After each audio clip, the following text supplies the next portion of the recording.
At 5:47 a.m. on June 14, 1944, Corporal James Michael Hendricks of the 37th Engineer Combat Battalion crouched in a waterlogged foxhole 40 meters southwest of the D517 crossroads near St. Lo, watching through morning fog as 23 Panzer IV medium tanks and 14 supporting infantry half-tracks rumbled toward his position at a distance of 800 meters.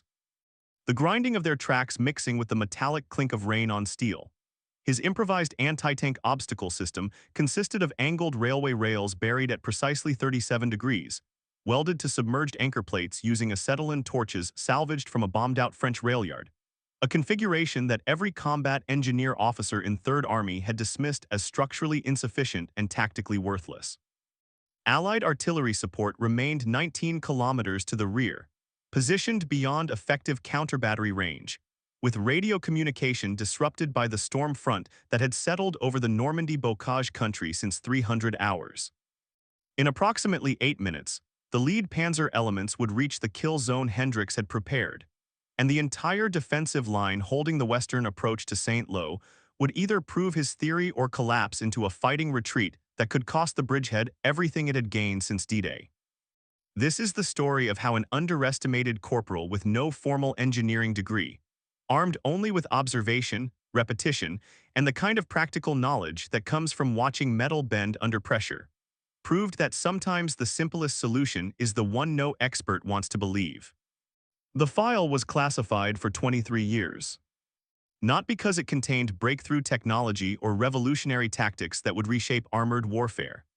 The 3rd Army Engineering Corps buried Corporal Hendricks's after-action report in a manila folder stamped restricted because it documented something far more uncomfortable than military innovation: institutional blindness. The report detailed how an enlisted man with a high school education and 6 months of combat engineer training had solved a problem that MIT-educated officers, West Point tacticians, and British ordnance experts had declared impossible.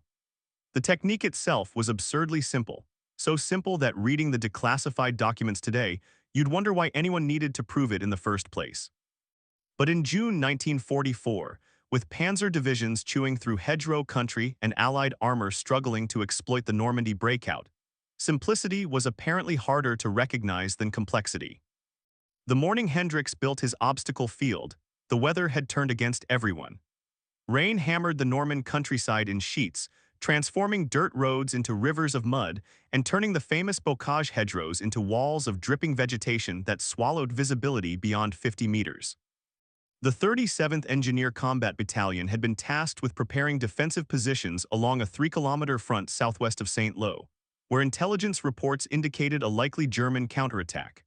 Standard doctrine called for dragon's teeth, those pyramid-shaped concrete obstacles you've seen in every World War II documentary, or minefields backed by pre-sighted artillery.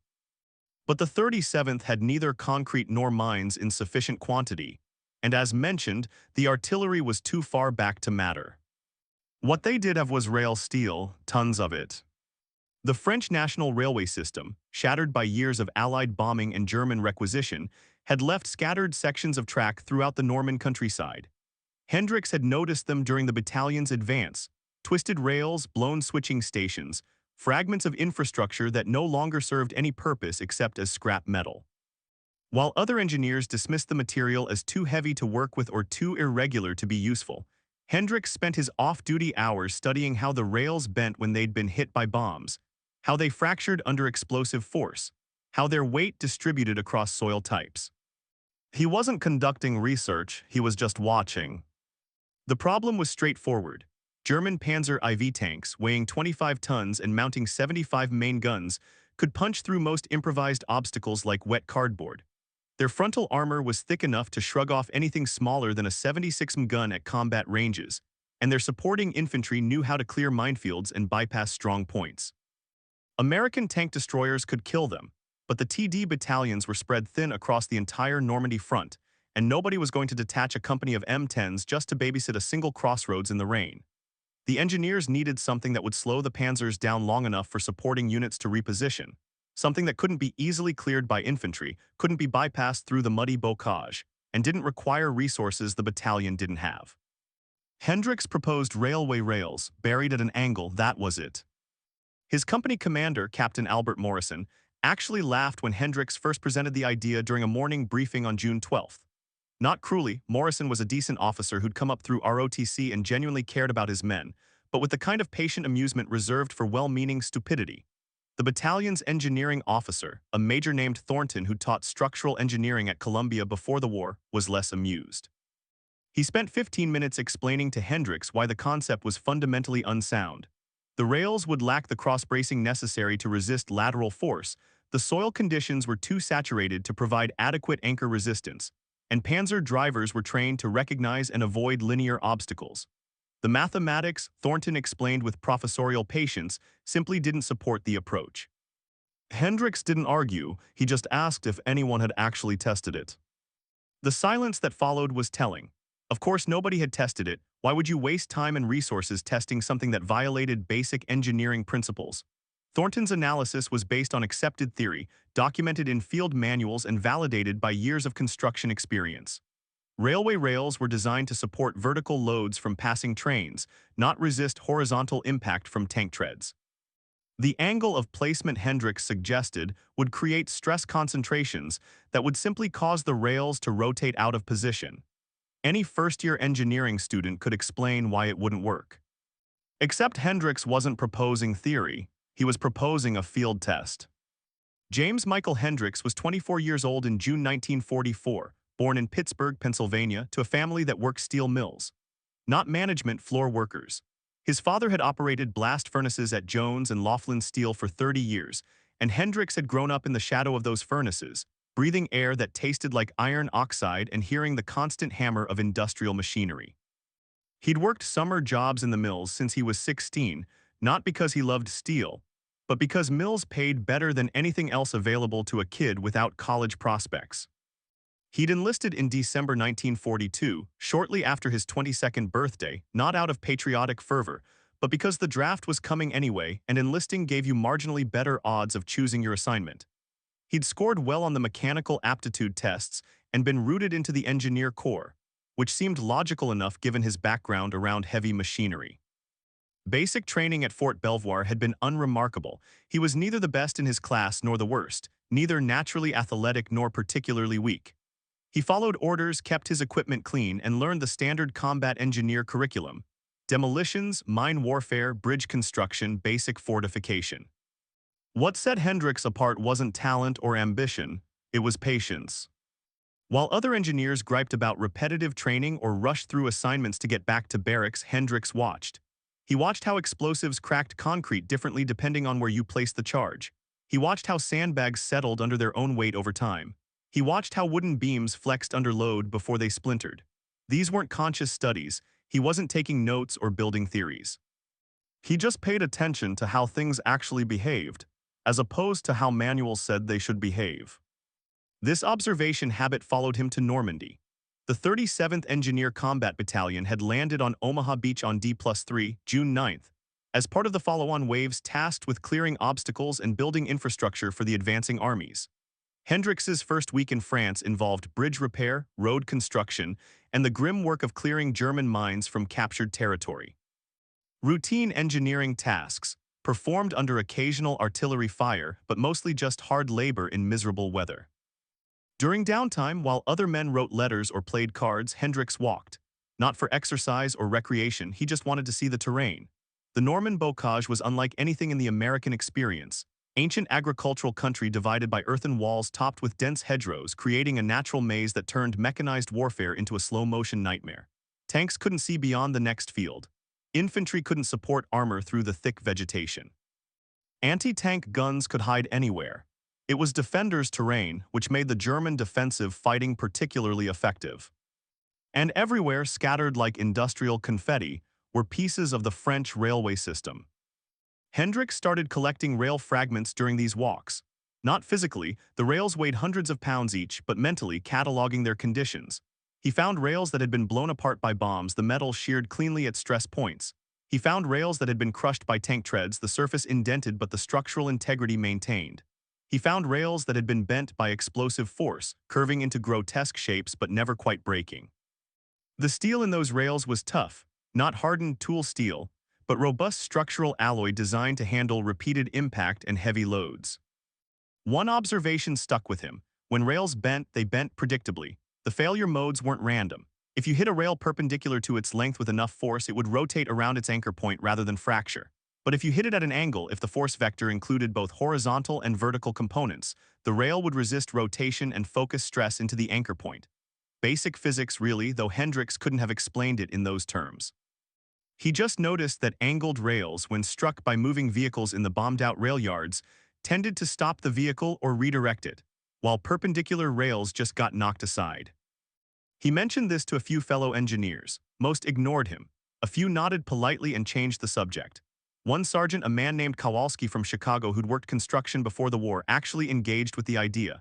Sure, Kowalski said, angle iron works better than flat bar when you're bracing a load. Same principle, but rail steel's too heavy to move into position and you'd need serious anchoring to make it worthwhile. What are you gonna do, dig 10-foot holes in the middle of a battlefield? Fair question, the answer was yes, if you had time and motivation. By June 12th, Hendricks had refined his concept. Railway rails buried at approximately 35 to 40 degrees from vertical, anchored to buried steel plates or concrete blocks if available, positioned in staggered rows to prevent straight-line bypasses. The angle was critical, steep enough that an approaching tank's treads would catch the rail and drive it deeper into the ground rather than pushing it over, but not so steep that the rail would simply snap under the initial impact.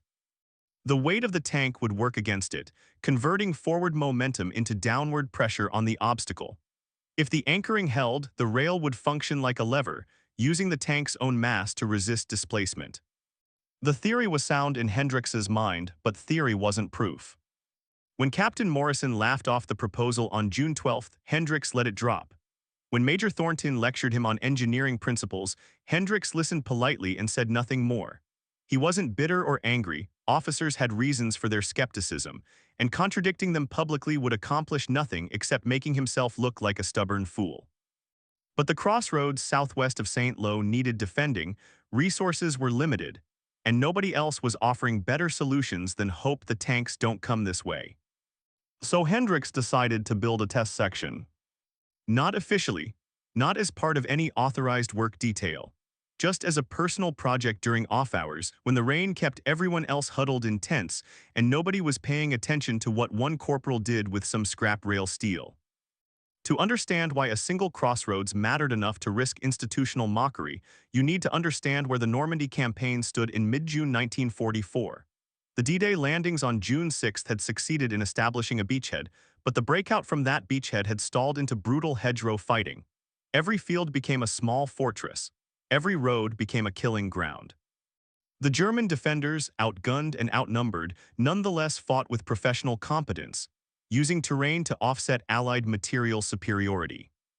The city of St. Lo, a regional hub approximately 30 kilometers inland from the invasion beaches, represented a critical strategic objective. Capturing St. Lo would open roads leading deeper into France and provide maneuver space for American armored divisions to exploit.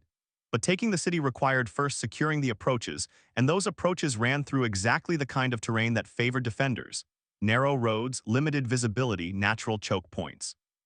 The German response to the Allied landings had evolved from initial chaos into organized defensive fighting. Panzer divisions, initially held in reserve due to Hitler's bizarre insistence that Normandy was a feint, had finally been released and were conducting local counterattacks to disrupt Allied consolidation. These weren't massive armored offensives. The Germans lacked the fuel and air cover for that kind of operation, but they were sharp, violent probes designed to identify weak points and keep American and British forces off balance. Intelligence reports indicated that elements of the 17th SS Panzer Grenadier Division and possibly the 2nd Panzer Division were operating in the St. Lo sector. These were first-rate formations, experienced in both offensive and defensive operations, equipped with Panzer IV medium tanks and supported by veteran infantry. Their doctrine emphasized combined arms tactics: tanks supported by infantry, infantry covered by tanks, with everything coordinated through competent junior officers who understood their business. The specific threat to the D517 crossroads came from tactical necessity. The crossroads controlled access to two parallel roads running northeast toward the American lines. If German armor could push through that junction, they could threaten the flanks of two infantry regiments currently engaged in the hedgerow fighting closer to St. Lo. The terrain around the crossroads was relatively open by bocage standards, mostly pasture land with fewer of the massive hedgerows that characterized the region, which made it good tank country and correspondingly bad infantry country. The 37th Engineer Combat Battalion had been assigned to prepare defensive positions precisely because regular infantry couldn't be spared from the main fighting. The engineers were supposed to create enough of an obstacle belt that any German probe would be delayed long enough for reserves to respond. Standard defensive engineering, obstacles backed by fire, depth instead of linear strength, delay rather than complete denial. But standard defensive engineering required resources the 37th didn't have. Concrete for Dragon's Teeth, backordered with priority going to airfield construction, anti-tank mines, allocated to the forward divisions with strict rationing because production couldn't keep pace with consumption. Barbed wire available but useless against armor. The battalion had explosives and small arms, some heavy machine guns, a few bazookas, and the personal weapons of the engineers themselves. Against a coordinated armor infantry attack, this was insufficient. Major Thornton, the battalion engineering officer, had spent June 12th and 13th arguing with higher headquarters for additional resources. The conversations, as reported by men who'd overheard them, were exercises in bureaucratic futility. Every request received the same response: priorities elsewhere, limited availability, make do with what you have. By the evening of June 13th, Thornton had apparently accepted that the crossroads defense would be symbolic at best.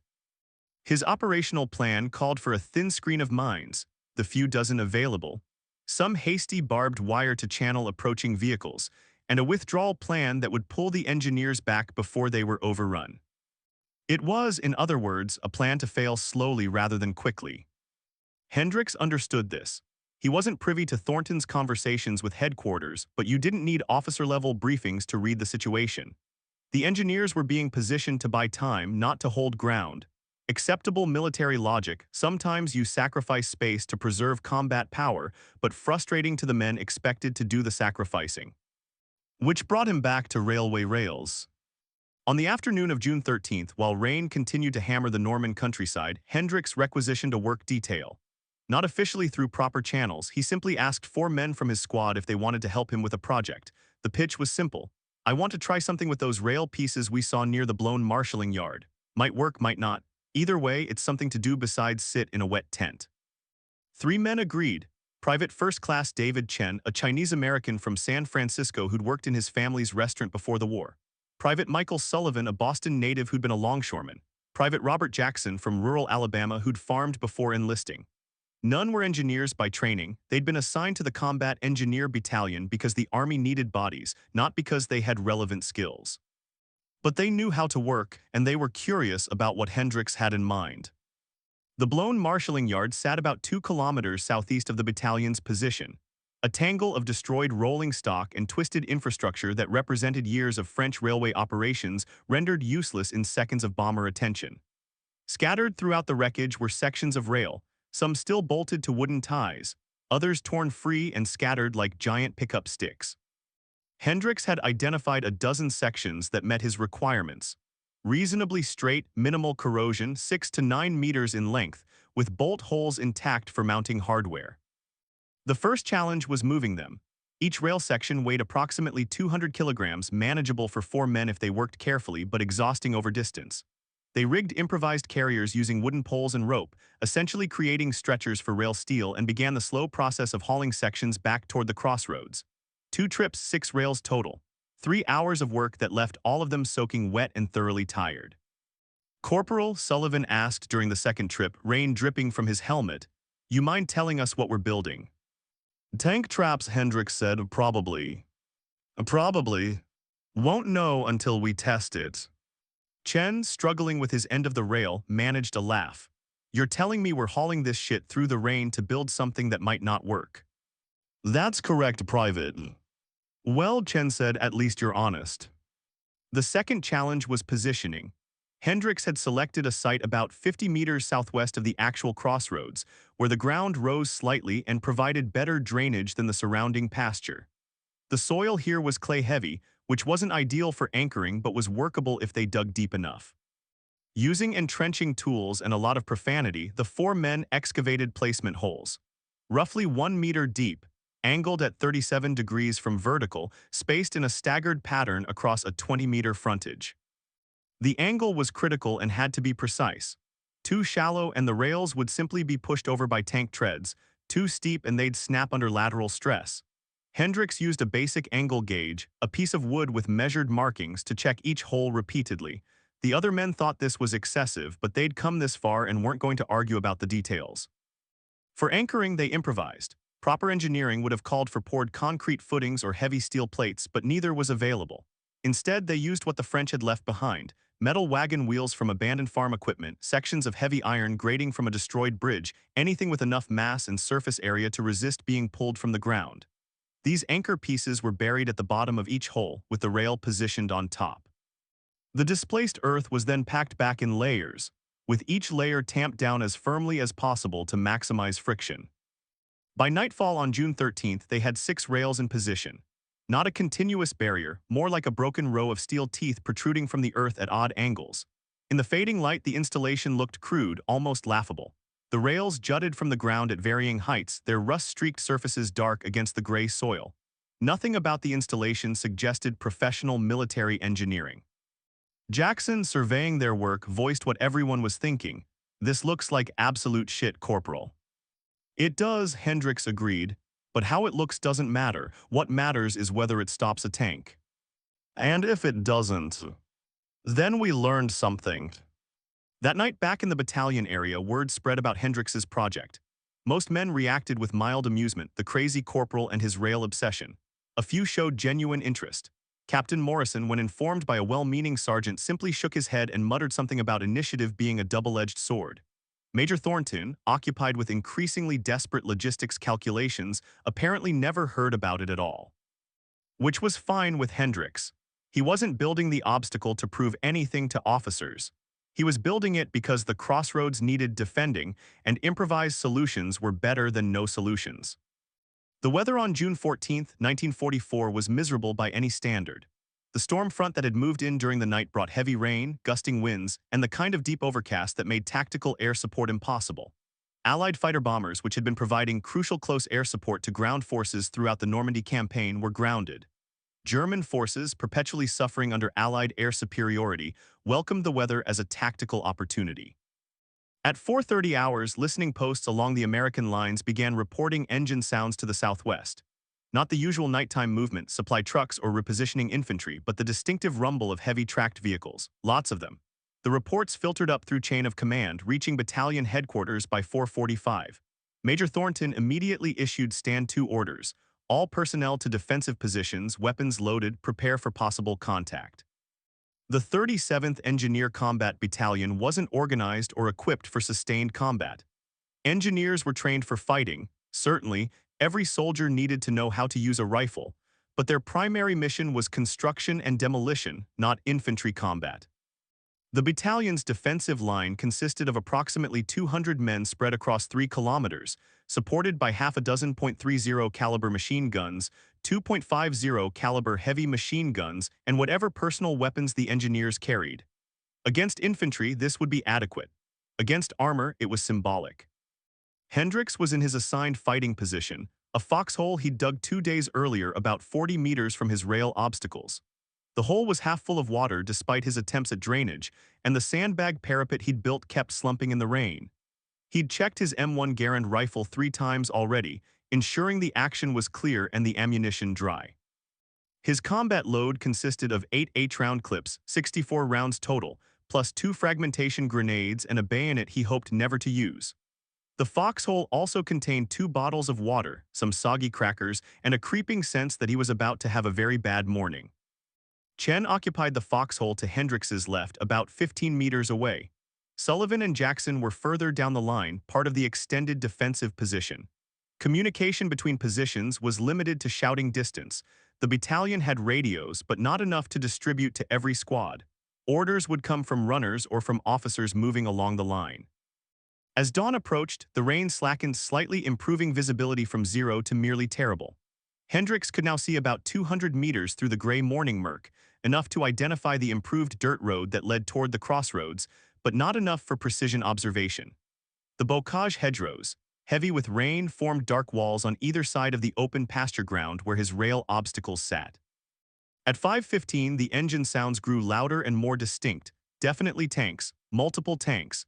Hendricks felt his stomach tighten, that involuntary fear response that no amount of training could eliminate entirely. He'd been under artillery fire before, had been shot at by snipers, had endured the general unpleasantness of combat operations for 2 weeks now. But tanks were different. Tanks represented mobile, armored firepower that could shrug off small arms fire and turn defensive positions into craters. Against tanks, infantry without heavy weapons weren't soldiers, they were just targets with rifles. Captain Morrison appeared, moving along the line in a low crouch checking positions. When he reached Hendricks's foxhole, he dropped in beside him, water splashing. "Corporal Hendricks," Morrison said, his voice tight with stress but professionally controlled. "I've been informed you built some kind of obstacle field out there." "Yes, sir, 6 rails buried at angle, about 50 meters forward of this position." Morrison stared at him for a moment. That was the rail project. "Oh, yes, sir." "Jesus Christ, Hendricks, I thought you were building a supply shelter or something."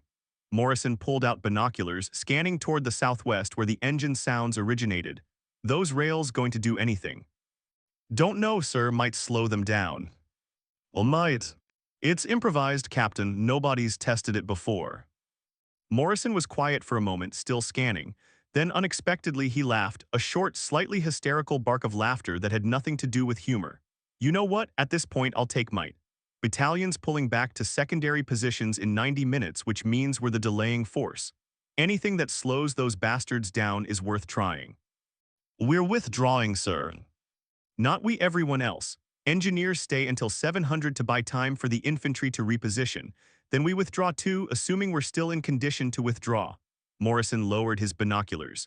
"Major Thornton's orders. Higher headquarters wants the crossroads held as long as possible without committing to a last stand. It's all about buying time." Hendricks nodded. This made tactical sense even if it was terrifying on a personal level. 2 hours. They needed to delay a German armored column for 2 hours using improvised obstacles and small arms. After that, survival became the priority. Morrison moved on to the next position, leaving Hendricks alone with his thoughts and his rifle. At 5:30, the first German vehicles appeared. They came through the morning mist like gray ghosts, Panzer IV medium tanks, their angular silhouettes unmistakable even at distance. Hendricks counted them through the rain, his hands shaking slightly from adrenaline and cold. 5 visible in the lead element, spread in a loose wedge formation. Behind them, half-tracks carrying infantry, then more tanks. The full strength of the formation was impossible to determine through the weather and terrain, but this was clearly a serious combat element, not a reconnaissance probe. The lead Panzer was approximately 800 meters out when Hendricks first spotted it. The tank was moving cautiously, its commander's head visible in the open cupola, scanning the terrain for threats. German doctrine emphasized combined arms even at small unit level. Tanks didn't advance alone, infantry didn't fight without armor support, and reconnaissance preceded commitment. These were professionals doing their job professionally. At 600 meters, the German column paused. Hendricks could imagine the tactical discussion happening inside those tanks. Commanders conferring over radio, infantry platoon leaders checking maps, someone deciding whether to continue the advance or call for artillery preparation.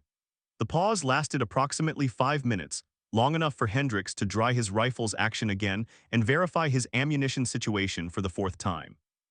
Then they came forward. The lead Panzer accelerated to perhaps 15 kilometers per hour, a careful pace that allowed the supporting infantry to keep up on foot. The tank's 75 gun traversed slowly left and right, the commander clearly looking for anti-tank positions. Behind it, the other 4 tanks in the lead element maintained spacing, each covering a different sector. This was textbook armor advance, mutual support, overlapping fields of fire, careful progress through uncertain terrain.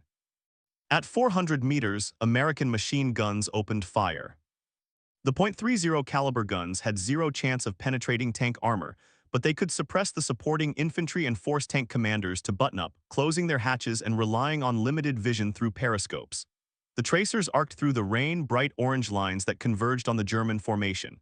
The effect was immediate. Infantry scattered toward cover, and the tank commanders dropped into their turrets, hatches clanging shut. The Panzers returned fire with machine guns and main guns. The 75 rounds created geysers of mud and smoke when they hit, and the heavy machine gun fire chewed up sandbag parapets and scattered dirt. Hendricks pressed himself into the bottom of his foxhole, feeling the concussion of near misses through the ground. This was the essential terror of being under tank fire, the knowledge that a single direct hit would erase you from existence, combined with the inability to fight back effectively. The German advance continued, 300 meters, 200 meters. At 150 meters, the lead panzer hit one of the scattered mines the battalion had managed to emplace. The explosion wasn't dramatic. Mines designed to damage tank tracks produced more mechanical failure than visual spectacle, but it was effective. The panzer ground to a halt, one track blown off, the hull slewed at an angle. Its crew would eventually repair the damage, but for now the tank was mobility killed and blocking the road. The second panzer in line pulled left to bypass its disabled companion, moving onto the pasture ground where Hendrix's rail obstacles waited. Hendrix watched the tank through a gap in his foxhole's parapet, rain streaming down his face. The Panzer IV was massive up close, 25 tons of steel plate, engine power, and kinetic violence. It moved with the peculiar swaying motion of tracked vehicles, each roadwheel absorbing terrain independently, the long 75-gun barrel nodding slightly with each undulation in the ground. The commander was buttoned up now, visible only as a shadow behind vision blocks, trusting his driver to navigate by periscope. The tank was moving at perhaps 10 kilometers per hour, slow enough for careful maneuvering but fast enough to maintain momentum. Its right track would intersect with Hendrix's rail obstacles in approximately 30 seconds. 20 seconds. The tank showed no signs of slowing. The driver probably couldn't see the rails clearly through the rain and limited visibility. From his perspective, the obstacles would look like random debris or maybe fence posts. Nothing threatening. Nothing worth the delay of stopping to investigate. 15 seconds. Hendrix realized he was holding his breath. Around him, rifle fire continued, engineers shooting at German infantry, largely ineffectively.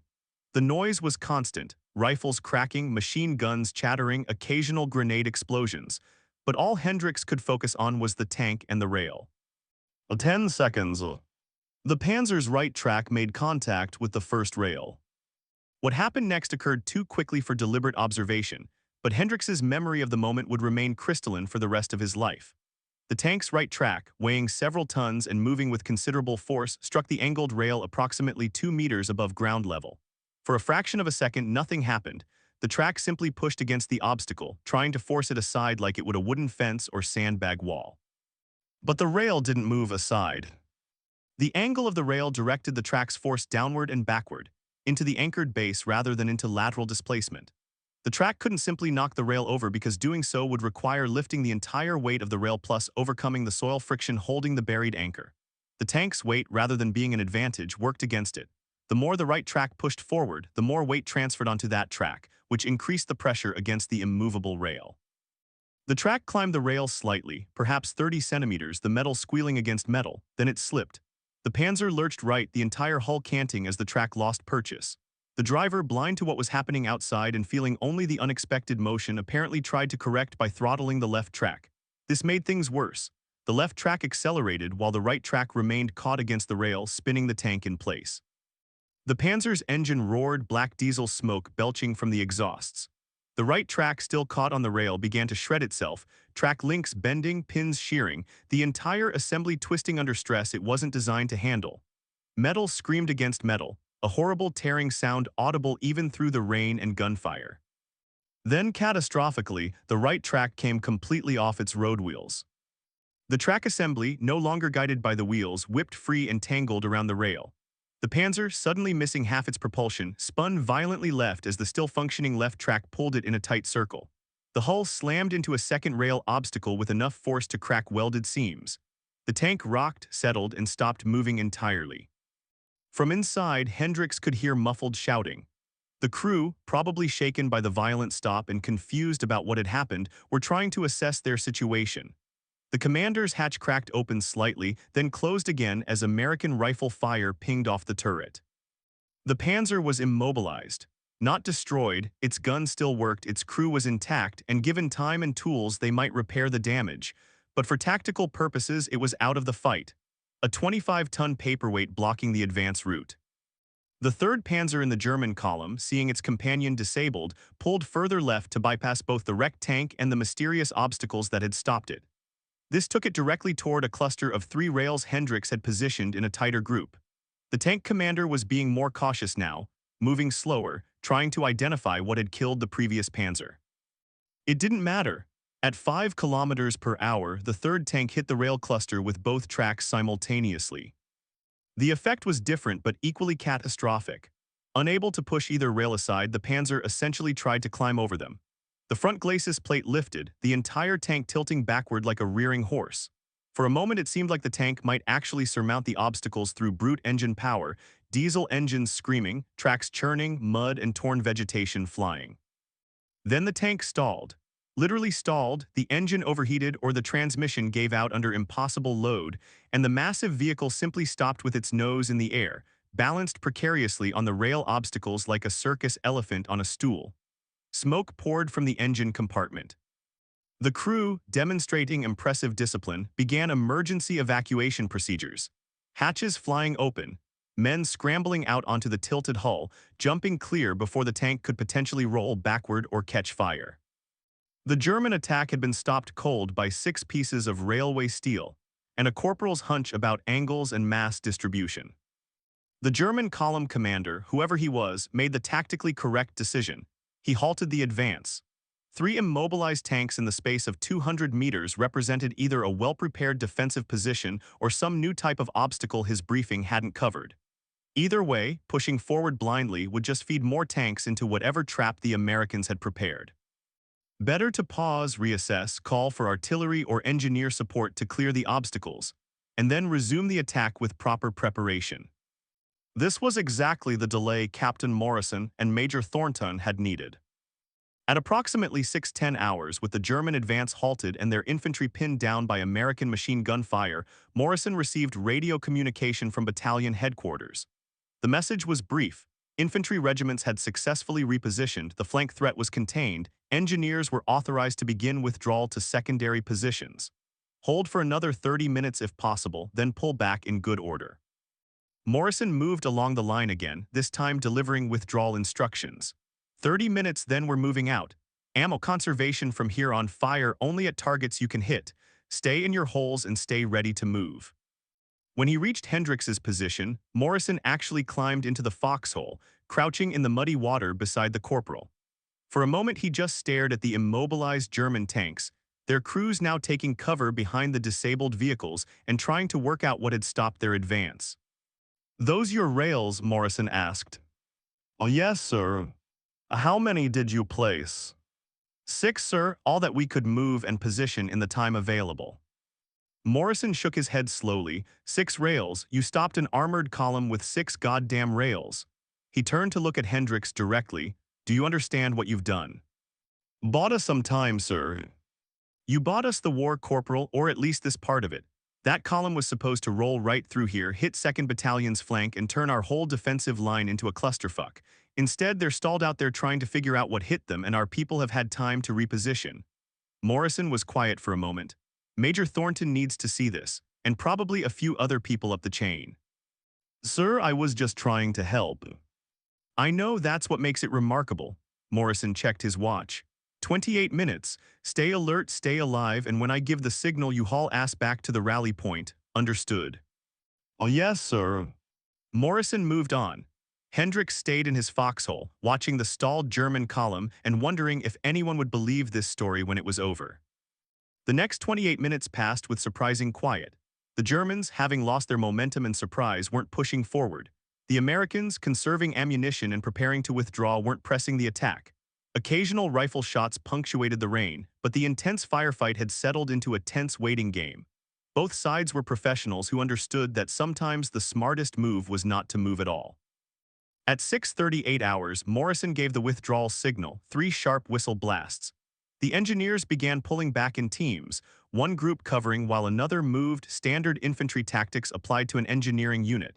Hendrix was in the 3rd wave to move, which gave him time to take one last look at his rail obstacles. They sat there in the rain, rust-streaked and mud-covered, looking exactly as crude and improvised as they had when his squad had placed them. 3 German tanks sat immobilized around them, their crews sheltering behind the hulls or working frantically on repairs. The obstacles had worked exactly as Hendrix had theorized, not through sophisticated engineering or advanced technology, but through simple physics applied with precision and understanding. Then Chen was shouting at him to move, and Hendricks scrambled out of his foxhole and ran.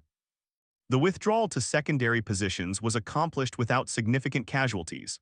The German forces, occupied with recovering their disabled tanks and clearing the obstacle field, didn't pursue aggressively.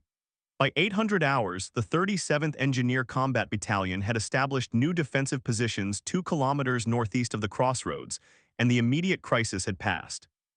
Major Thornton arrived at the battalion position around 900, driving up in a mud-splattered jeep with Captain Morrison beside him.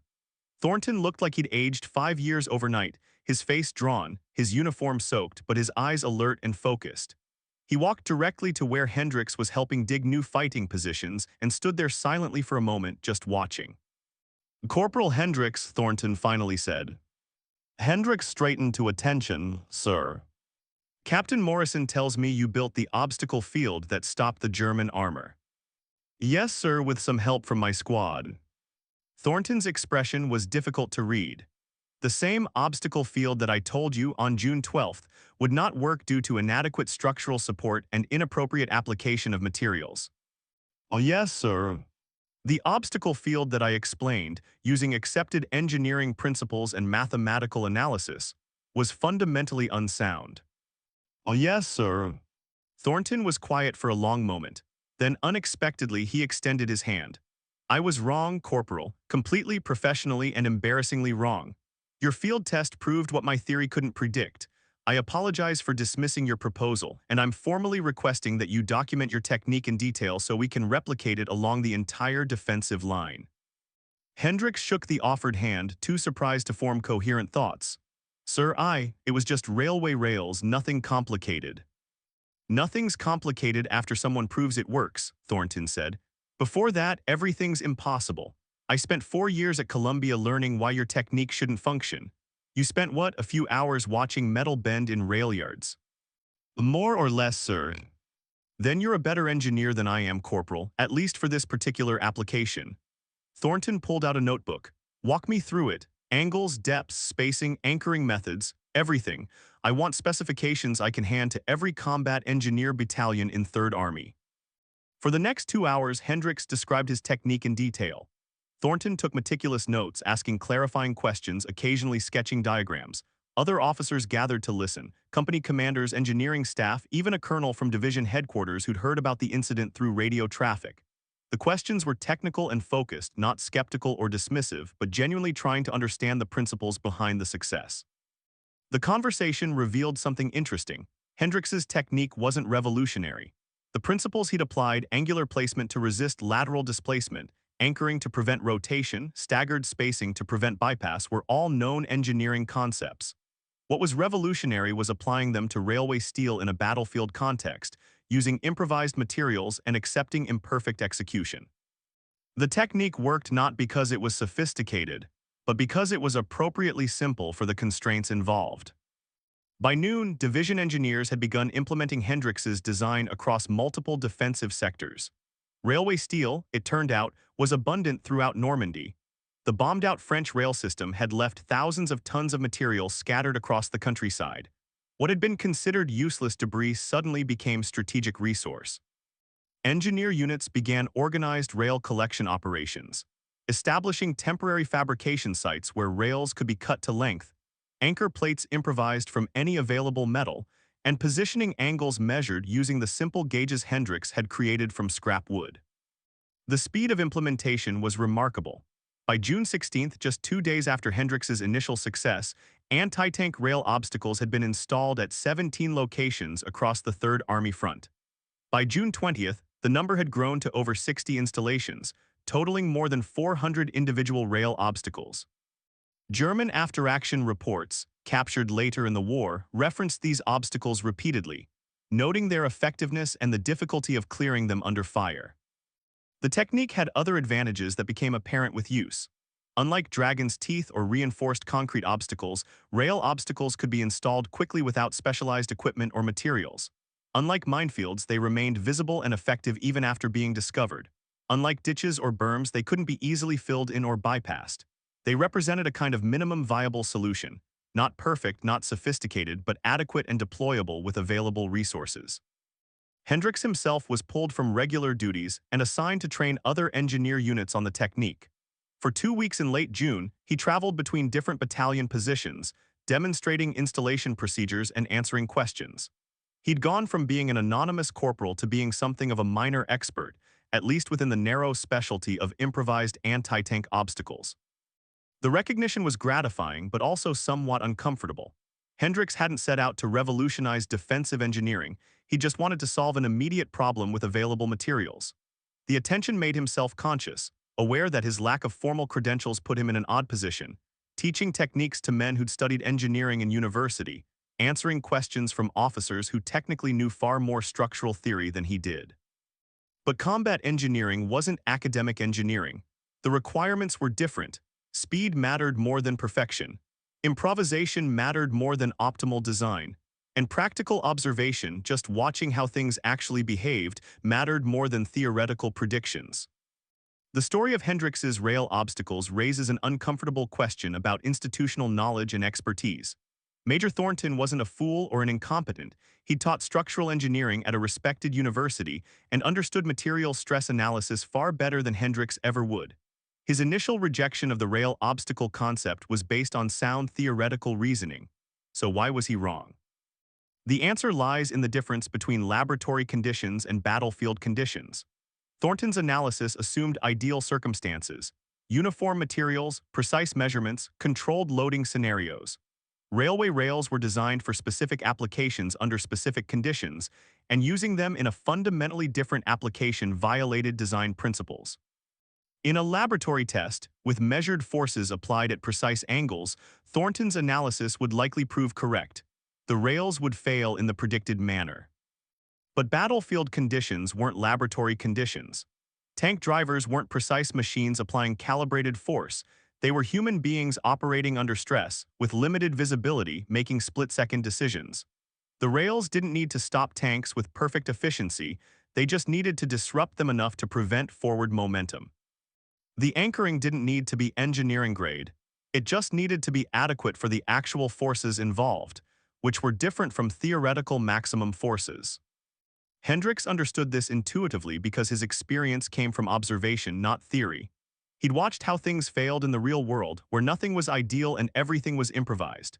His lack of formal education was actually an advantage. He wasn't burdened by knowledge of why something shouldn't work, so he was free to test whether it actually worked.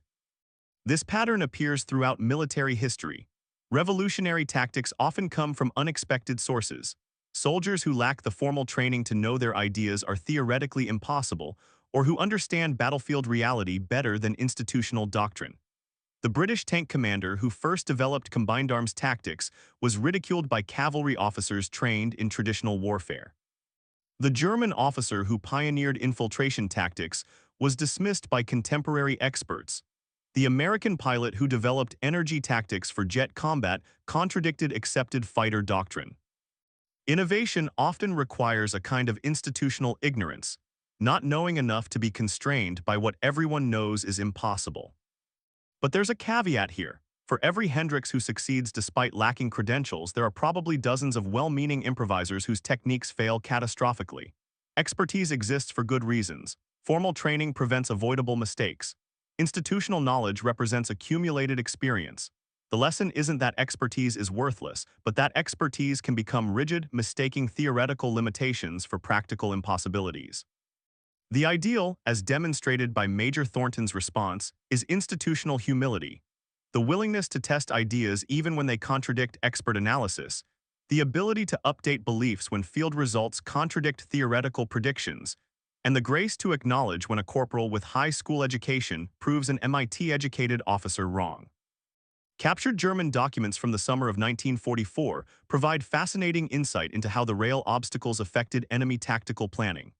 A report from the 17th SS Panzergrenadier Division, dated June 18, describes Amerikanische Schienensperren, American rail barriers, as surprisingly effective anti-tank obstacles requiring specialized clearing equipment or time-consuming manual removal under fire. What's particularly interesting is the confusion evident in these reports. German combat engineers were trained to deal with known obstacle types: mines, dragon's teeth, tank ditches, wire obstacles. They had doctrine, equipment, and procedures for clearing each type. But improvised rail obstacles didn't fit neatly into any established category. They weren't explosive like mines, so mine-clearing equipment was ineffective. They weren't concrete like dragon's teeth, so they couldn't be bypassed using standard routes. They were too heavy to simply push aside or dismantle quickly under fire. The German solution was typically thorough and professional. Dedicated engineer teams with cutting torches and heavy equipment to remove the rails systematically. But this took time, required bringing vulnerable support vehicles forward, and exposed engineers to defensive fire during clearing operations. Each installation, even if eventually cleared, bought Allied forces valuable time to reposition or reinforce. Some German units attempted to bypass rail obstacles by going cross-country, but the Norman bocage made this nearly impossible. The massive earthen hedgerows channeled movement onto roads and open pasture, exactly where rail obstacles were most effective. Other units tried artillery preparation, shelling suspected obstacle locations before advancing. This sometimes damaged the obstacles but rarely destroyed them completely. Solid rail steel was remarkably resistant to anything except direct hits from large-caliber shells. By July 1944, German tactical reports routinely included notes about rail obstacles in pre-attack reconnaissance. The obstacles had become an expected part of the defensive landscape, something to plan around rather than something that could be casually bypassed. This represented a kind of tactical victory, forcing the enemy to modify their procedures, consume resources, and waste time dealing with a threat that cost the Americans almost nothing to produce. One captured German officer, interrogated by Allied intelligence in late July, expressed grudging respect for the technique. "Simple," he said in accented English, "but effective. This is the problem with American engineering. It is not elegant, but it works.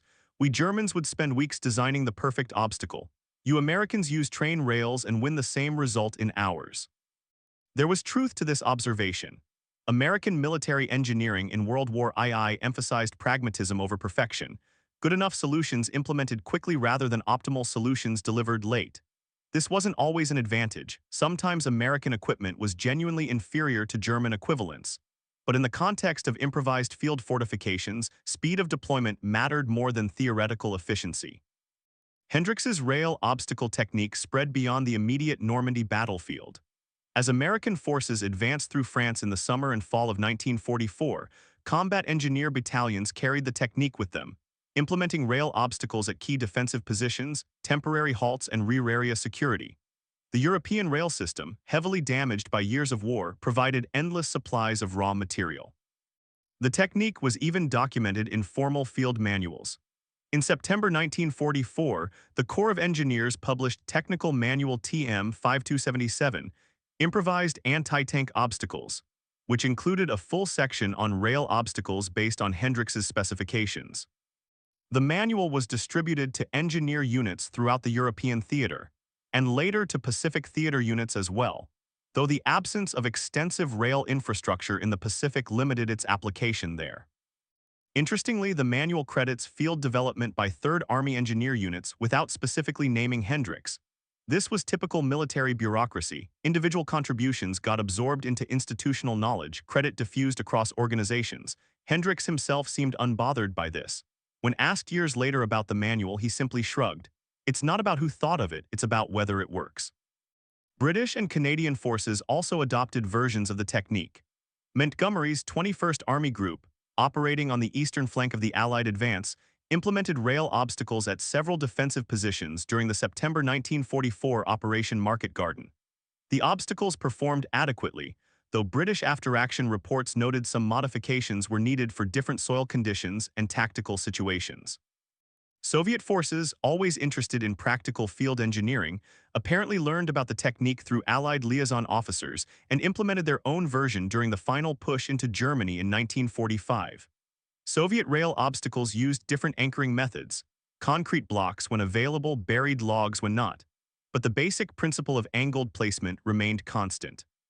Even post-war, the technique persisted in military engineering doctrine.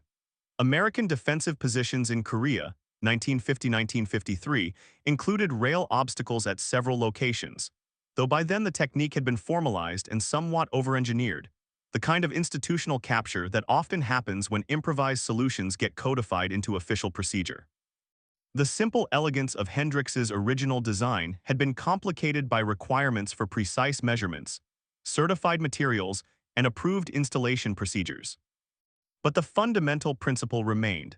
Sometimes the simplest solution is the right solution, and observation matters more than credentials. James Michael Hendrix survived the war. He continued serving with the 37th Engineer Combat Battalion through the remainder of the European campaign, participating in the crossing of the Rhine and the final push into Germany. He was promoted to sergeant in August 1944, received a Bronze Star for his actions at the St. Lo crossroads, and was offered a commission as a second lieutenant, which he declined. "I'm not officer material," he reportedly told Captain Morrison. "I just like working with my hands."